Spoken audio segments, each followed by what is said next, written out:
I'm going to show you some tips for setting up parametrics in 3D models. I'm going to use a simple solenoid model because it provides a good example of the kind of challenges you'll encounter in 3D modeling. So I've created the model in 3 sections so that it's easy to hide parts of it. So now I'm going to just hide this block and show you the interior of the solenoid.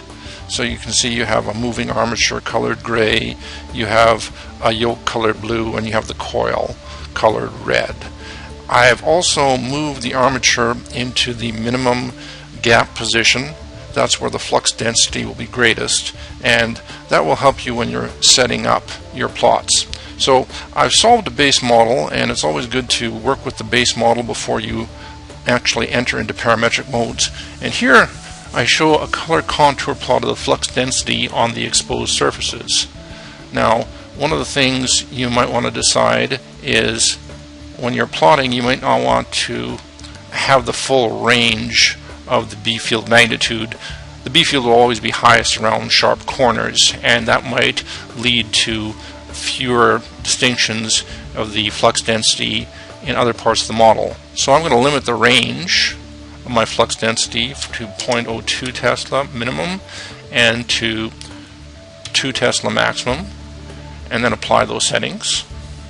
And that produces a much more interesting contour plot. Now, if you've solved this and you've done the plot, when you enter parametric mode and it comes time for you to do the actual plotting, all these settings with all the underlays will be saved and available for you, and also the position of the scale will also be retained for any plots that you do. So it's very easy if you have exposed surfaces on a model to do contour plots. It's a little more complicated if you have to do contour plots in airspace. So a trick that I use to do a plot, say like a vector potential plot, is to create actual dummy surfaces. And I'll show you that. We'll just show that I've hidden some of these surfaces. So these were the surfaces that I created in order to create the vector potential plot. And I'll just remove all the transparency here. And you can see that these surfaces are actually overlapping the model surfaces, and normally we warn against doing that. But since these are just used for plotting, they have no physical properties, that won't cause any problems.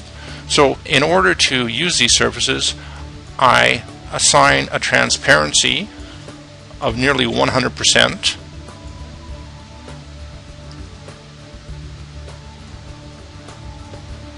And then it'll become easy to pick these surfaces in parametric mode.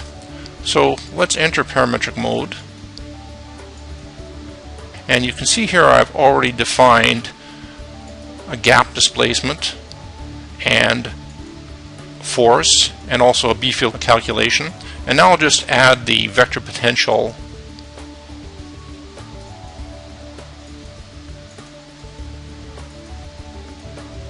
And so now that is our third post-processing option. And after you've done that, before you run the parametric, you can of course then hide these surfaces so they don't show up. So hopefully these tips will help you when you're creating your own parametric models.